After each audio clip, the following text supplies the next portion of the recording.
Welcome to Beats and Boots, the podcast where stories from music and subcultures around the world come together. Here, we want to explore the journey of skinheads and skin girls, road boys and road girls, punks, and everyone part of our subcultures. On each episode, we will dive deep into personal stories, how our guests discovered these scenes, faced challenges, found joy, unity, and identity through music. Join us on Beats and Boots, music and subculture stories.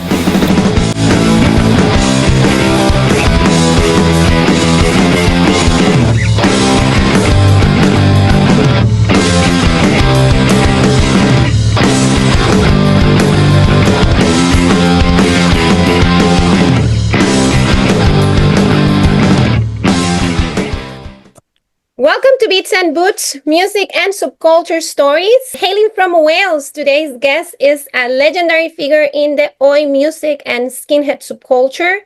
He has been a powerful voice spreading the message of sharp skinhead against racial prejudice.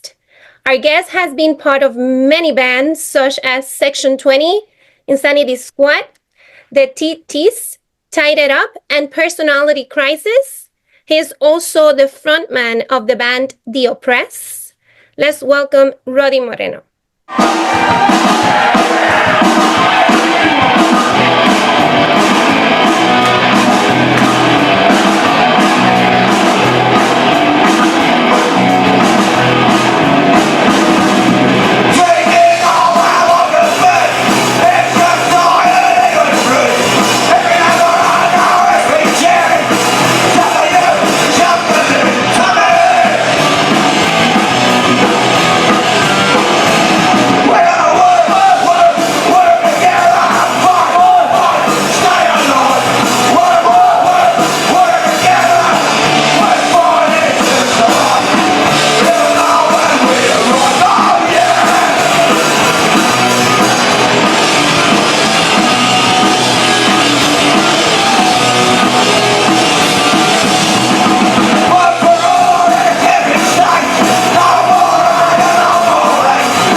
Welcome to Beats and Boots.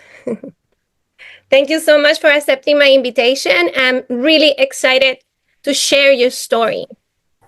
Nice one. So let's begin with the introduction to the subculture. Let's go back in time.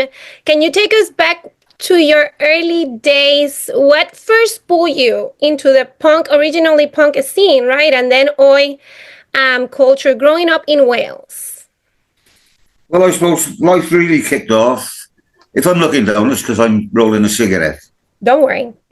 Just so everyone knows. It kicked off 1969. I was a 12-year-old at a Cardiff City football match. And I seen these, well, to me, they were fucking men, 16, 17, 18-year-old skinheads. A big gang of them.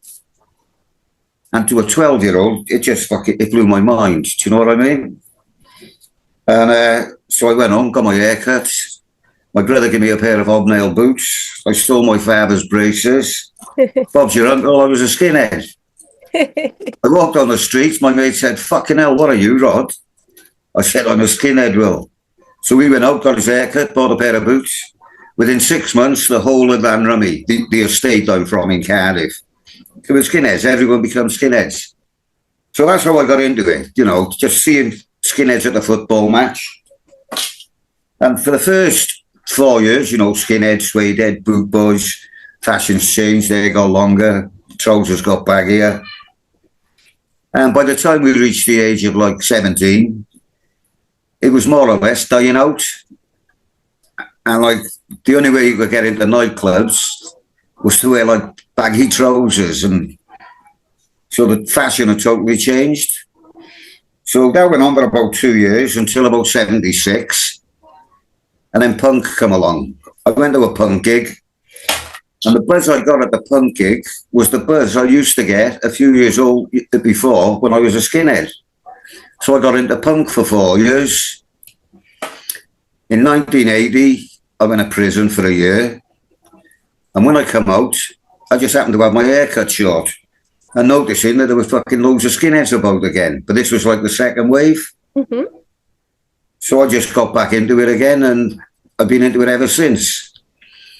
After I come out, I had a punk band, by the way, called Section 20. Oh, really? That was the first one? That was the first proper band, yeah. Okay. We were fucking shit, played about maybe 6, 7 gigs, never recorded nothing, and then I went to prison, and that was the end of that. So when I come out of prison, I got together with my brother, his mate, and another mate of mine, Ed, and we formed a band called Insanity Squad. Okay. We were 2 skinheads and 2 punks. So we were the first skunk band in Cardiff. Ah, that is right. And that was all right. We had a laugh. We supported Discharge once. And not much come of it. Sort of fell apart again, like most bands do.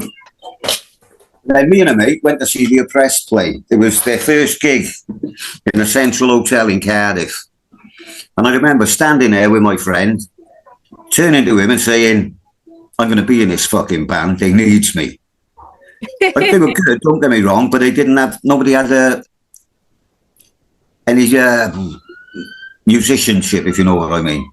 They knew chords and that, but they didn't know, for instance, E went with fucking A and B. Do you know what I mean? Basic chord structures. Chords, yeah. And I knew these things because I learned them on acoustic when I was in prison. Oh, okay. So anyway, about a month later, there's a knock on my door. It's the Oppressed. They want me to play bass for them because the bass player had left. Okay. So I said, "Well, listen, I don't want to really leave my brother behind, so have my brother play bass. I'll play second guitar." So we went on like that for a while, recorded a track for Oil Ashalor, White Flag. And then the drummer and singer decided they didn't want to know anymore. So I took over vocals. We got a new drummer in, and that's how we carried on. And that's the lineup.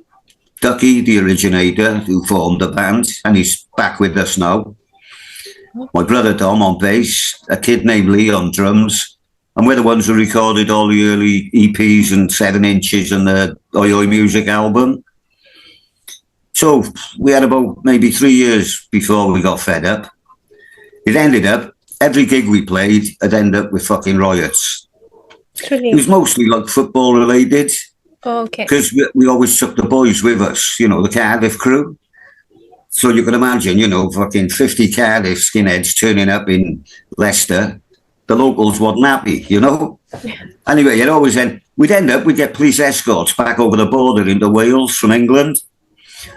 So after this happened about 3 times, me and Ducky decided, fuck it, we won't play in England, we'll just play in home. Just play for the boys, just for fun. The very next fucking gig in our local pub with all the skins and punks drunk, it went off between 2 factions from Cardiff. All our friends, do you know what I mean? Oh, wow. And we thought, oh, fuck this. So we called it a day. So then I started up Oi Records and Scar Records. That lasted about 5, 6 years maybe. And then my son was coming along, so I had to get a proper job. I sold the label to someone else. started working as a night steward in a YMCA, homeless hostel. What happened then? Come about 95, I noticed some racist stickers had been stuck up around my son's school. So after spending an afternoon scraping them all off with a blade, I'm thinking, well, what can I fucking do? Do you know what I know? I'll get the band back together. Well, we didn't really get it. It was me and my two brothers then. Adrian on drums, Dominic on bass, me on guitar and vocals. We recorded the Fuck Fascism EP and the Anti-Fascist EP, just to like, you know, try and use the little name we oppressed as to help, do you know what I mean?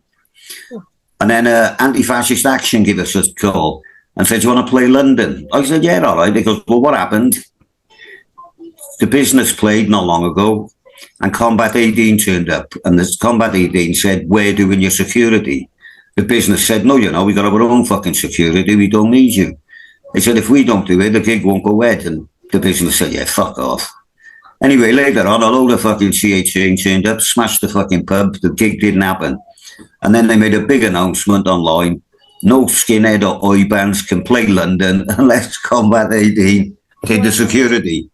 So that was red rag to a bull. So Anti-Fascist Action said, come up and play. So we went up and played. Stage Bottles, first time we met them from Germany, were there. And it was fantastic. Not a sign of a fucking Nazi anyway. They never come nowhere near the place. But basically, they knew it'd be at least 100 people willing to fight them. So they're not going to turn up for that, you know what I mean? So then what happened? Oh, then the band, we retired again. You know, we'd done our little bit. And then in 2004, someone in Germany offered us 5,000 euros to play Punk and Disorderly Festival. And I tell you who it was. It was, what was his fucking name? My mind's gone blank. Guitarist with the Business. Steve Whale from the Business. He phoned me up. He said, oh, they want you to play in Germany. I said, oh, yeah, what fucking, we haven't played for 10 years. He said, no, but they'll pay you some good money. I said, how much? He said, well, you'll just get a couple of thousand out of it, you know? I went, all right, put the guy in touch with me. So he got it. Oh, and Steve happened to tell me that Cox Spatter got paid 10 grand to play there, 10,000. So when a fella phoned up, I says, what are you offering? He said, well, flights, hotels, food, drink, and 2,000. I went, fuck off, I'm not playing for 2,000. He said, well, what about 3? I went, no, you paid fucking Cox Spatter 10,000. He said, yeah, but that's Cox Spatter, isn't it? I goes, yeah, well, the oppressed have never played outside the UK, so, you know, you're getting a bit of a special, like. So anyway, we settled for 5,000. I was over the moon, he was over the moon, everyone was happy. And then more and more gigs just kept coming along. And every now and again, when I hit fucking 50, I thought that's enough, and I retired. But then I missed it after a year, so we come back again. Then 2016, I was diagnosed with COPD. Do you know what COPD is?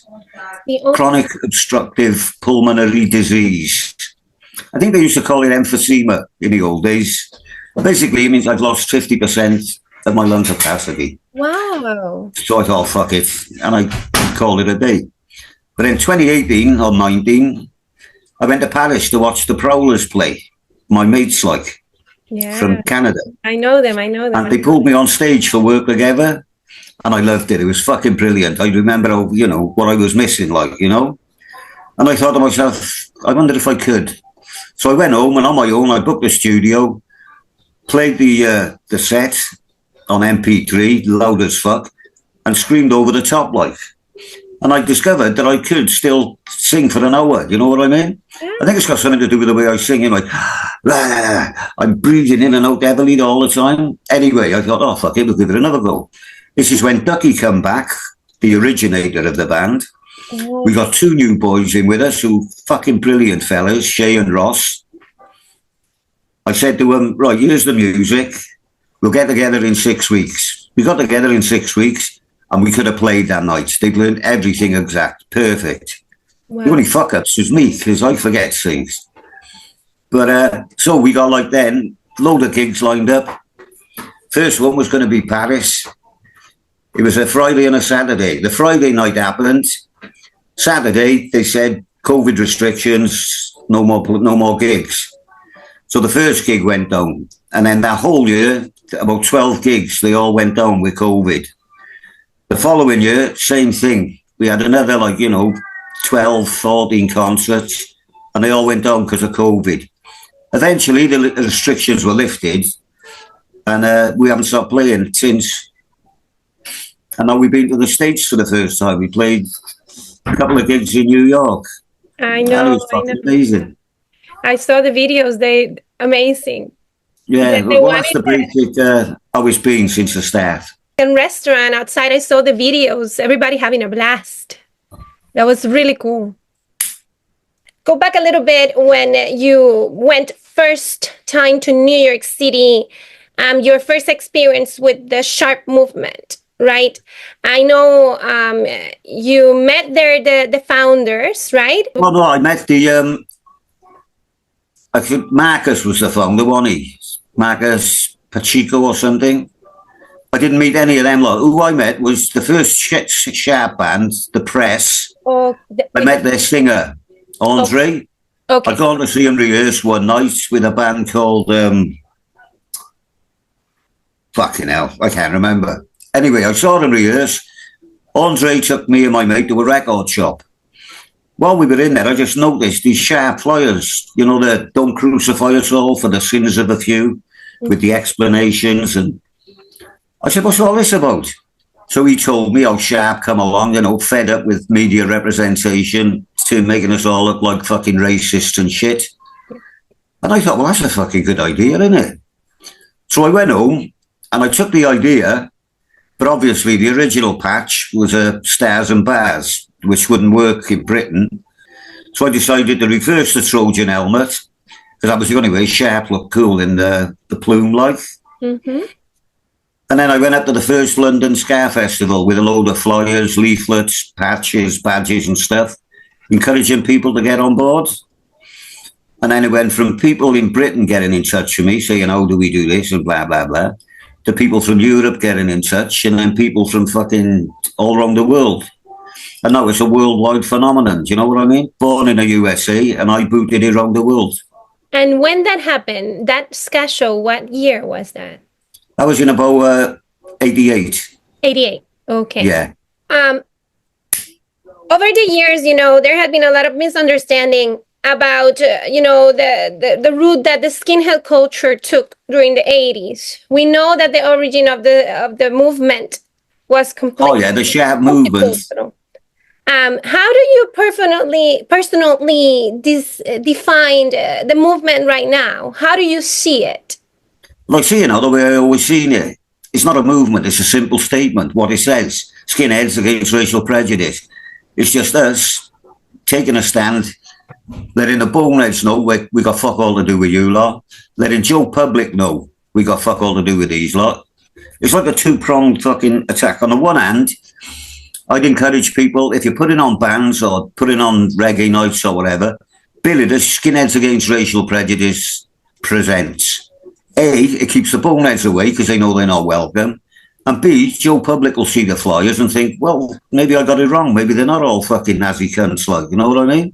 Absolutely. And you get people say, yeah, well, why should I fucking apologise? You don't have to fucking apologise. If you're happy, people thinking you're a Nazi, fucking carry on.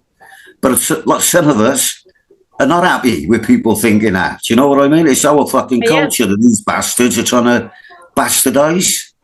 So that's the old thing. We just fought back in the little way we could, So more than ever, it is important to take a stand and identify, this is a Sharp or an anti-racist. Yeah, this is us. This is what we're all about. Absolutely. Don't try bringing your fucking right-wing politics near it, because we'll fucking sort you out, And that's why they've been driven underground, like the boneheads, you know what I mean? Yeah. They play private concerts now where you don't get an address till the day and you've got to phone a number and all this bullshit, because they know if they advertise the concert, it won't happen, Mm-hmm. And the other thing I always tried with the band, because at the time in the 80s, you had young skinheads, where do I go? On the one hand, they had fucking the National Front, the British right-wing organisations, say, come with us, you can fight, you can do what you like, you can fight and fight for your country and And that's attractive to a young kid. But on the other side, it was like Rock Against Racism, which was mainly a middle class type of thing, which didn't really impress the young skinheads. Do you know what I mean? Yeah. So what we were trying to do was give them another option. Listen, you can still be a skinhead, you can still fight, but kick fuck out of these Nazi bastards. Do you know what I mean? Absolutely. You beat up a fucking Asian shopkeeper, there's no fucking kudos in that. That's just a cowardly act. You kick fuck out of these Nazi bastards, and that's fucking righteous violence. You know what I mean? You could stand proud and say, yeah, I've fucking done that. So we're telling them you can still be a crazy fucking lunatic and fight, but fight for the right reason, you know? And little by little, we got there in the end. You know, the kids now, they all fucking know the difference. You know what I mean? Absolutely. Now, you had been in different places in different parts of the world. Let's talk a little bit about the culture and the subculture and the differences between the places that you had been. Can you talk a little bit about differences and similarities about the skinheads around the places that you had been? Well, I always say to the boys in the band, what amazes me most about travelling around the world with a band is how everywhere is exactly the fucking same. You know, the skin colours are different, the fucking religions are different, the accents and language is different, but they're all basically the same. They're just fucking working class kids, you know what I mean? Who just want to enjoy their lives as best they could. And like, I don't find no difference between a kid in Jakarta or a kid in the USA or a kid in Germany. They're all fucking the same, do you know what I mean? They're just people who want to have fun. Yeah. And they come to our shows because they know they'll have fun. Because they know they're going to have to deal with the fucking trash. Because the fucking dickheads won't come. Because they know they'll be confronted. So our shows are like parties. You know, it's all a party atmosphere. Everyone's happy. And yeah, it makes us proud to know that we fucking helped to create this atmosphere, you know? Have you ever had a moment of self-reflection when you realize how much the subculture have shaped you, but how much you have shaped other people as well? Well, I think massively. I hear every fucking time we play, people come up thanking me. You changed my fucking life. I was going down the wrong road, but then I listened to the oppressed, I listened to the message, and I realised there was another path, like, you know what I mean? And they thanked me for the music and for the fucking, the stance we took. And it fucking breaks my heart, do you know what I mean? I'm just some fucking bloke from Cardiff, you know what I mean? I'm nobody. I just got lucky, I joined a band, and for some reason we managed to make an impact, you with me? But it's still hard to accept because in my head, I'm just still this same fucking guy who got out of prison and decided to join a band, you know what I mean? Yes. And yeah, I know we've made quite a big impact. It's like everywhere in the world now. There's anti-fascist skinheads, there's fucking sharp skinheads. People who are prepared to fucking make a stand, like, you know what I mean? Because they seen what happened. They seen back in the 80s when a lot of bands said nothing, it allowed the fucking right wing to fucking almost take the scene, almost fuck everything up. But there was a couple of bands, you know, Angelic Upstarts, the fucking Blaggers, Oi Polloi. There was only a few of us, but we made a stand. And our stand encouraged more people to make a stand, and more and more and more. And now the boneheads are practically gone. Don't get me wrong, the right wing's always out there. The racists will always be racists, but we can make them afraid to take their racism on the street. Do you know what I mean? Oh, yes. And luckily, it's working. Fuck them. Well, and to close this amazing conversation, what changes or improvement would you like to see in the subculture moving forward? Just keep on keeping on. Do you know what I mean? Keep on doing what you're doing. You know, have fun, have a laugh. Don't be a fucking bully. There's no need for it. If you want to fight, there's plenty of horrible bastards who need fighting. Do you know what I mean? Just make sure you direct your fucking violence in a righteous way. Yeah? I don't think nothing needs to change. Everything needs to be as it is. But just keep on keeping on. Never fucking let it slip. If you open the door a little bit for them, they'll fucking want to charge through. So be prepared to beat the fuck out of them when they try. Thank you so much, truly, Roddy, very, very much for joining us today. It was an honor to have this important conversation. I admire what you have done for the movement and your message, that you continue spreading that super important message of take a stand. You cannot just be in the middle. You need to say that you are anti all these horrible things. And that's it. Just on keeping on. Don't let the bastards rise again. Truly. Thank you for your time. That's all right, no problem. Can I say one more thing? Please, please, anything you want. Fuck fascism before it fucks you. Ta-da! Very nice good. one, Brig. For the French Walkers. This one's called Skinhead Songs.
Thank you, everybody, for listening. This was Naya Maji. Until our next episode of Beats and Boots, Music and Subculture Story.